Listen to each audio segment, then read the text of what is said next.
Okay, this section's called your primary inspection instrument. And what I'm talking about, your human body, and more specifically, your human senses.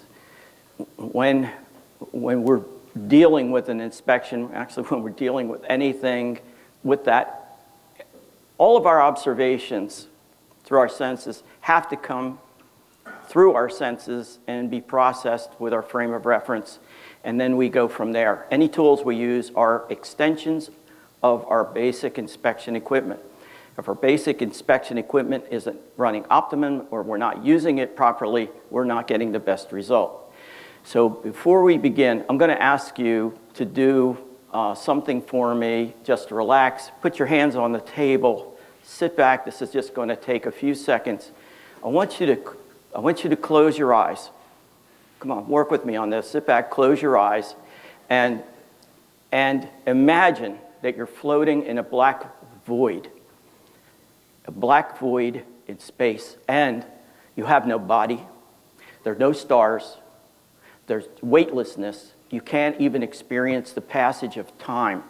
The words you're hearing are thoughts in your consciousness because there's no sound. You can't interact with anything around you. You can't receive anything around you. There is nothing. There is not even the passage of time, as I'm saying. Now, come back to this room, open your eyes, and turn on all your senses and experience your three-dimensional world around you through your senses. Because your senses deliver reality to you, and your perception is, in fact, your reality. Let's step through how the senses work. Let's gain a little understanding of the equipment that we were born with. And of course, I didn't get a quick start guide, and I don't think any of you did when we were born. Figure it out as you go. But are we making the best use? And if we wanted to maintain them, how would we do that? So let's see what we can come up with. We are told in school that we have 5 senses. Call out one of the senses for me. Somebody. Sight. Touch. Hearing. Okay. Good. We have touch, smell, eyesight, hearing, and taste. These are our 5 senses. Each sense is actually associated with a particular area of the brain. It is in the brain that all of the experience is being processed. We may think that the actual touch, because it feels like it's our fingers, is happening in our fingers. It isn't. It's happening in our brain. We may think the taste is happening on our tongue. It isn't. It's happening in our brain. And we have a frame of reference, a database, that all of these impulses are compared to that further define the experience for us. And we'll get into that. But before we step through to the next thing, how many people in here believe that there is extrasensory perception, a 6th sense? Give me a show of hands. How many? Okay. How many believe that there is no 6th sense? How many? We have a few. And Mr. Cutter, I'm surprised. Okay, well, as it turns out, a large group of scientists, neurologists, physicists got together with the express purpose of proving that there is no 6th sense. And they devised extremely clever experiment to do this. And they ran over 400 studies using thousands of runs and thousands of people and tens of thousands of runs of data, and proved mathematically beyond a doubt that there is extrasensory perception. Now, I don't have time to discuss their study and how it works and the meaning of all of that right now. But if any of you care to learn more about this, all you have to do is buy me a drink later, and I'll talk to you about it as long as you want. Okay, senses are triggered by chemical energy. Not chemical. Senses are triggered by energy. Touch is a form of energy that's physical, mechanical, kind of a kinetic energy. Taste and smell are chemical energy. It's actual molecule that has to touch a receptor, and then there's here's that word again, there's an electron transfer from the chemical, and the pulse goes to our brain. Hearing is a radiant sound energy, compression waves through a medium. We're using air right now. We could use water, and you can transmit sound through solid objects as well, but it's a radiant sound energy. Sight is electromagnetic radiation. Let's start with touch. Our sense of touch, we have 4 different types of sensors. As it says on the screen, we have pressure, vibration, heat, and cold. The sensors, these sensors are located throughout our body. Our internal organs, everywhere, these sensors exist. They are concentrated in a number of areas on our body, and most particularly, of course, in the skin, in the dermis and epidermis layers of the skin at different depths. The pressure not only does touch, but more firmly that you press down, you could get a feeling of resistance, so we can actually feel pressure on any area of our body. The vibration is the coolest one. That vibration sensor, if you lightly drag your fingers across the surface, you feel the texture. The texture feeling comes from microscopic vibrations in each little tiny cellular area of your skin. Smooth textures, less vibration, more textures, etc. We feel texture that way. We have independent sensors for heat and cold. And notice that nerve fibers are wrapped around a hair cell. So very lightly, take your finger and do nothing but barely touch your eyebrows in the opposite direction and feel how much sensation that comes from that hair follicle just being moved. That's a lot of sensation from the hairs, and that's everywhere on your body, on your arms, etc. So that's the sensation of touch. And each of these inputs is sent to the brain for processing. Taste. Our tongue now also has these pressure and vibration and heat and cold sensors, but additionally, we have taste. What does our tongue taste? Give me a couple of things. Come on, somebody. Salt. Salt. Bitter. Sweet, sour. There we go. Bitter, sour, salty, and sweet. These are areas of the tongue that have these particular types of sensors. It's a chemical sensor. Specific chemicals will trigger the sensor and we'll get the taste. Recently discovered is a 5th taste. This is probably TMI, but I'm going to tell you anyway because I'm a nerd. It's called umami, and that is the taste of ripe tomatoes. So apparently, none of these others cover that. Ripe tomatoes has its own flavor. All right. The sense of smell and sense of taste work together. They actually reinforce one another, and the sense of smell works the same way. Particulate molecules in the air travel into our sinus cavity and encounter the olfactory bulb, where we have 450 different kinds of receptors and smells that we can have, where we can detect smells down in the part per million level in the air, certain smells and things. And as good as you think that is, a dog's sense of smell has been measured to be 10,000 times better than ours. Okay, so how does this work? Well, molecules have a 3-dimensional shape. And the 3-dimensional shape is kind of like a key. And the receptors have a reverse shape. And when that molecule fits that receptor and locks in, that's when the electron triggers. Boom. So we're talking about these electronic signals from our sensors. It's about time to figure out how does it really get to the brain area? Well, it goes through nerve bundles. And isn't it amazing that these nerve bundles look so much like fiber optic cables of today, right? I mean, and fiber optic cables transfer what? Electromagnetic energy in form of information. Same as these. Let's move a little further. Hearing. Sound has 2 components: amplitude, the height of the wave, which is volume, and how close the peaks and troughs are together, which is frequency. Closer together, higher frequency, higher pitch, longer waves, lower sound, lower pitch. So how does all this work? Well, the hearing is an amazing device, and the outer ear, although looking decorative, actually is extremely functional. It does help gather sound, but most importantly, without the outer ear, we could not, with our eyes closed, pick up sound direction. We hear a sound coming off in a distance. It is really the outer ear that enables that. Sound then travels through the auditory canal, through the eardrum, hammer anvil stirrup, you probably remember all of that from grade school, and into this snail-looking device through these little oval windows into the cochlea. Now, before we get there, there are something really interesting in the ear. These three semicircular canals that cover the XYZ axis in three-dimensional space. These canals have a liquid in it with microcrystals in it.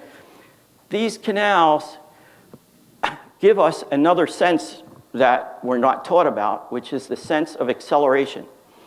We can pick up any acceleration or deceleration, including angular acceleration, such as sitting in a barber chair and the chair being spun. Once we get constant velocity, we don't get any more sense to it, but if they slow the chair down and our eyes are closed, it'll feel like it's going in the other direction. We're in an elevator. The elevator starts coming down. We feel it as the elevator's stopping. We feel it again. So it's acceleration, deceleration, or angular acceleration that we feel. It's also our sense of up and down and our sense of balance. And I'll tell you that over a year ago in July, not this last July, the year before, I had severe vertigo, and I could not walk without falling down. And I fell down a couple of times, bruised myself. I had to get a walker until I got past that.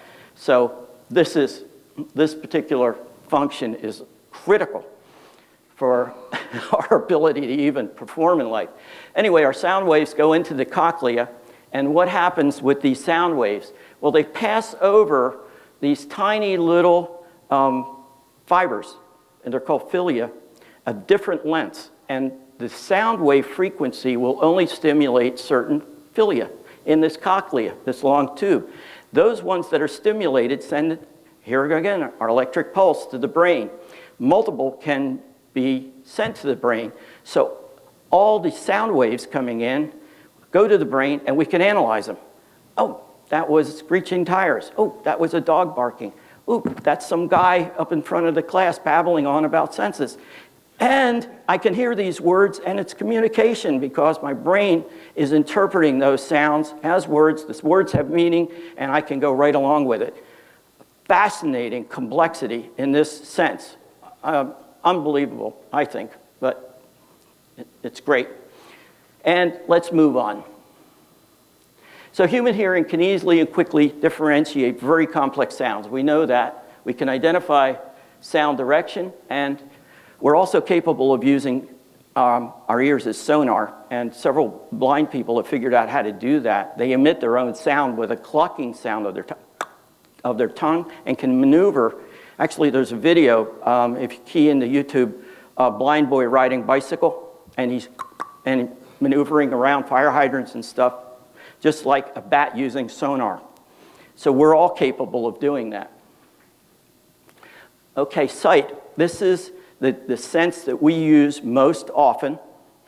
And once we get past the mechanics, we're going to get into a lot of inspection-related stuff, trust me, but I think this stuff is still cool. Okay, we have white light coming in. Objects may or may not absorb certain frequencies and only reflect certain frequencies, and we see those certain reflected frequencies as color. So the range of colors stems from red, which is your longer wavelength, lower energy, all the way down through blue and into violet, which is your higher energy color. All the colors are in there. So a fantastic piece of equipment is the human eye. I'm going to touch on this. It's going to sound like a lot of information, but I'm going to touch on some key points. Right here in the human eye, the first thing is, light comes in this way and forms an image in the back of our eye on the retina. the image is upside down, it's focused, and our brain automatically flips it upside right for us without us even trying. So we have an iris here which opens and closes and adjusts the amount of light so that we don't receive too much or too little light. But it also changes the f-stop, just like with a camera f-stop. And what does f-stop affect? It's depth of focus. So that's another function the iris does. This is our lens, and rather from changing the distance, like a camera changes the distance the lens is from the film by turning. What happens here is we have muscles around the lens that will flatten the lens out for greater distance, longer focus field, or relax it so that the lens becomes fat and for closer object. Our brain cleverly recognizes how much the muscle is pulling, and that's one of the factors in us judging how far away an object is from us. It's this focal point. Now, the further objects get away, the less effective that is, because at great distance, it's all the same focal distance. It's a thin lens. Back here we have our retina. This is the optic nerve. The optic nerve is a blind spot in our eye. Nothing is received there. But we look around and you go, what are you talking about? I don't see a blind spot. That's because our brain photoshops the area there and fills it in for us. It is also one of the reasons why people who begin to get macular degeneration don't know they have it, because the brain is photoshopping these other areas, and then it gets advanced, and that's when it's beyond the capability of the brain to do it. They always go in and they're getting treated, and then macular degeneration's advanced because of this photoshopping effect.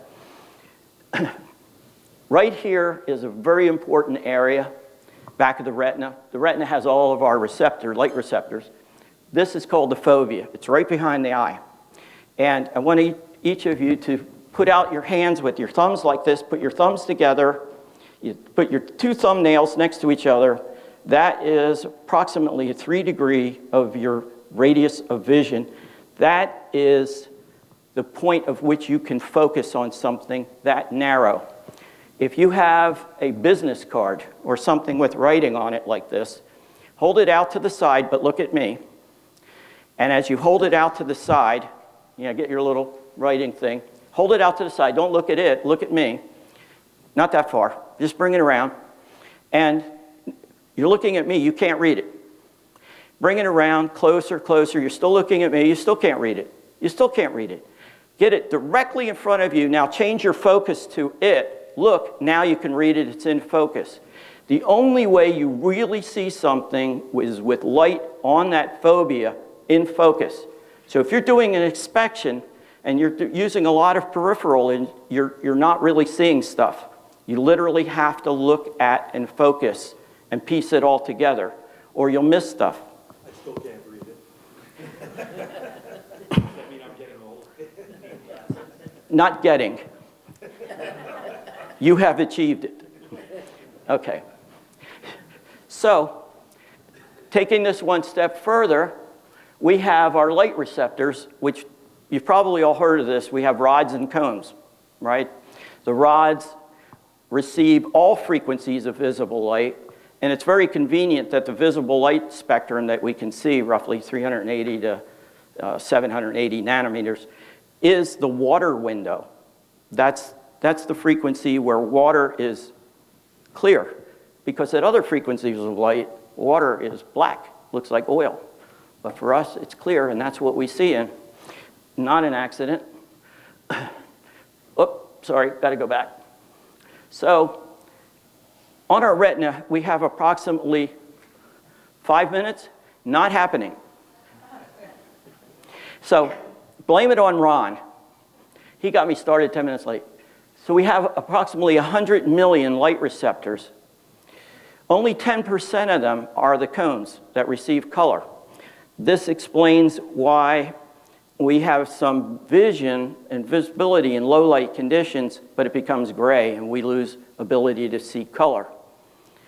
So what about color? Well, before I get into that, these light receptors are have photochemical molecules, like the old film we used to use in the cameras, and it was treated with chemical, and the light would trigger certain chemicals to react, right? This is the way our eye works, except from microsecond to microsecond, those chemicals are replaced because they're destroyed in the reaction. They release the electron. So all of these 100 million light receptors are being fed new chemicals, and we can see light and gray. In this image is all of these, call them pixels, of all this 100 million. We have this image, and from microsecond to microsecond, it's being transmitted into our brain. We see the image. It's compared to our database. We look around. We can recognize stuff.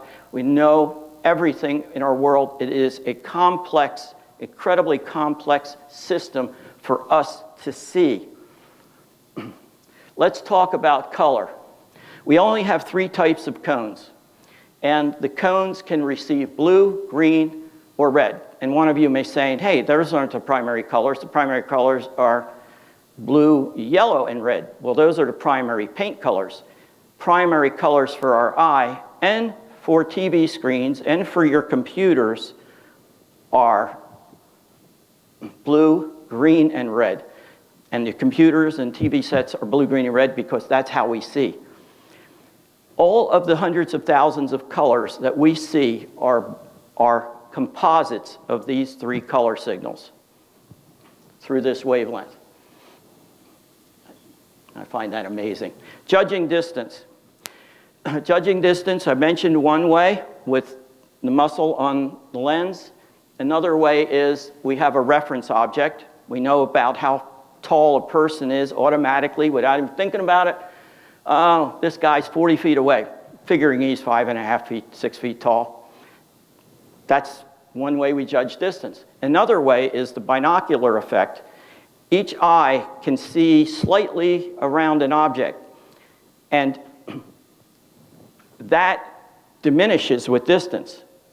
So the only thing that becomes effective at distance is a familiar object. If we have no familiar object at distance, we're terrible at judging distance. And we do things like, I think I can make it out to there by lunchtime, honey. And 2 days later, you're not back. That's how good we are. Here's an interesting thing. Scientists do a lot of studies, but they did studies on the same people judging distance. And when you're tired, you judge distance, as well as other things, poorly.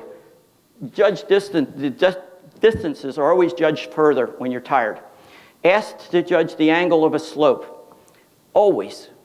You're going to give a higher percentage angle when you're tired, or if you're depressed or got something else going on, you're not feeling well. Your judgment factors are all influenced by your physical well-being. That's an interesting point to remember.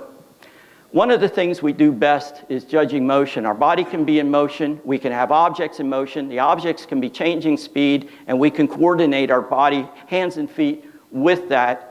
It's one of the many things we do best with our senses. We have a frame of reference that all of this electronic data has to be processed through. The frame of reference starts with our hardwired responses. Those are the ones we're born with. Studies done on babies, for example, where they're given a little drop of dilute lemon juice, they'll all frown and scrunch their face, given a little drop of honey and water, and they all smile and gurgle. This is a hardwired response. There's hardwired responses to smell, to objects we see, to sounds as well. Then, as we grow older, we get direct experience. We learn, and these things become the next layer, almost hardwired, but not quite. Burn our hand on a hot stove, that's imprinted. We don't forget that. We got it, that hot things burn. Then, a huge voluminous amount out here, which is our educationally derived beliefs and conclusions. These create all sorts of filters. They can literally blind us to things, depending on what we're looking for, what we're thinking. We automatically judge good and bad. These are sometimes called paradigms. Bob Proctor calls paradigm, multitude of habits fixed in our subconscious mind that we act on without any conscious thought. Much of the time, with stuff coming in, we run on automatic. Am I really running over? I'm sorry, okay. We really run on automatic. We are bombarded with billions of stimuli every second, every microsecond, and we automatically have filters on of what we're going to see and not see. And there are some obvious, just the other week, I was looking in my house for a little green bag that you get from Hallmark that had a gift card in. I looked, I couldn't find it because I want to give it to this person. And I knew it was in that green bag. And so I had to clean up the table later. There's this white bag, same size. There was the gift card. It was right there. I never saw it because I was looking for a green bag. That bag was on top and it was invisible. So if you've got a preconceived notion you're looking for something, you can possibly miss something else in the process. So I want you to do something right here, right now. I want you to all be quiet. If you've seen this sentence before, don't say anything. I'm just going to put a sentence up on the screen. I want you to read it. Just read this. Just read it.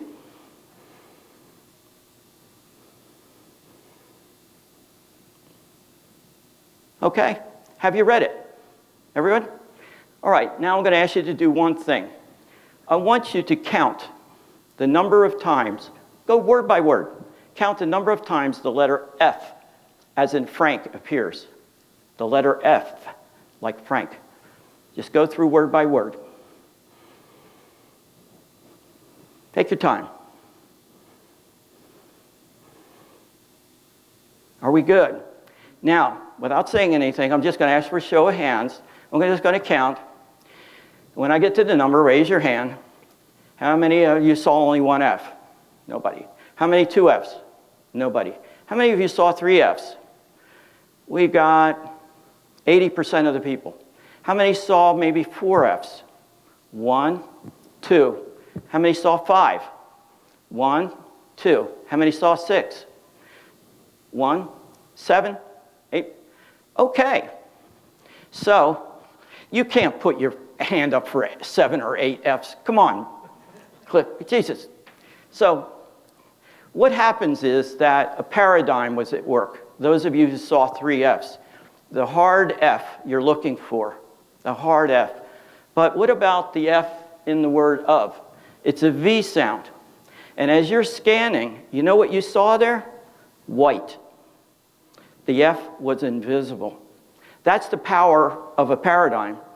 And that's the power that can filter your vision, even when doing an inspection. So this exercise will make you aware of how this layer will actually influence what you see and experience. So how many F's were there? 6. Yeah. Of, and of, along with the other 3 Fs. There are 6. I know. Pretty good demonstration, huh? Okay. So, yeah. I just had to show you what I was talking about because it sounded like a bunch of mumbo-jumbo, but when you experience firsthand, you go, okay, yeah, I got it. So, when you're using your primary inspection equipment, it's really going to work best when you're well-rested and alert. We can all agree with that. If you're on heavy meds causing drowsiness, it's not going to work. If you're distracted, if your mind is not clear, if you're really thinking about the fight you just had with your partner, you need to remove outside distractions. If you're doing an inspection, listening to your favorite jam music, it's probably not going to help. Eliminate preconceived expectation. Oh, man, I'm walking up. Oh, yeah, this is an EIFS. Oh, this is a ticket. I know what this is. And all of a sudden, you're looking for something, and you're missing something else. Take your time and heighten your senses. And when using vision, use your fovea. Take your time and really look at stuff. He does? Yeah. There's 5 F's in that slide. Okay. No, There were 6. on the last slide. Oh, on the last slide. There were 6. So, while at your very best, you may remove a sample of stucco from the wall that's chipped off and may notice a particular type of fiber, like an acrylic fiber. And with that one piece of evidence that you picked up because you were paying attention, you could win your company's lawsuit, which was big. Yeah. So, you know that really did happen, right? Okay. While at your very best, you not only notice the polyisocyanurate foam, but you notice this little area of mesh right here is the 3/8 inch open weave mesh in the PM system. And you've got a PM over polyiso foam. While at your very best, you not only notice, again, the polyisocyanurate that wasn't protected or wrapped at the bottom, but you'll see a little pieces of blue standard mesh, and you'll know, this might be the Drive It Sprint system, the original polyiso system out with the blue Drive It mesh. Now, you would want to confirm that, but at least all of a sudden things are falling together. So, last section, and then we're done. Maintenance of your senses. Improve your sensory function and keep them growing. Keep them working better for longer. One easy way to do this, at very little cost. Here's the problem. As we age, our thirst sensation response declines 30% by the age of 65. And by my age, I'm 1/3 down. If I only drink water when I'm thirsty, I'm going to be chronically dehydrated, which was a problem for me. And it's a problem for most people. What happens is that your nervous system, more than anything else in your body, requires copious amounts of water to work at peak performance. In fact, studies have shown that in the brain and around our neurons, there actually have to be micro rivulets of free water for the function to work properly. Free water. When dehydrated, the brain rations water like it's on a drought management system, and it's on a rotating basis. Robs Peter to feed Paul and just keeps doing this. And this has all been proven medically. Books have been written on this by doctors. This is not your new age kind of stuff. This is medical, hard medical fact.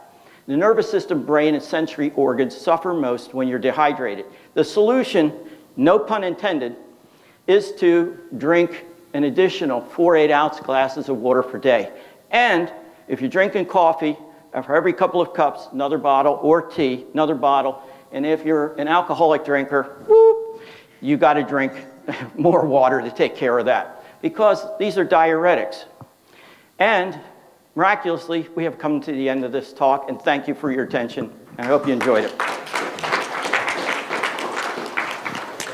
And I think it's break time. Yeah, thank you, Dennis. We're running a little bit over. We have a 15-minute break. So let's see if we do it in 10 minutes. It's about 1/4 after right now. I'll be back at 10:25.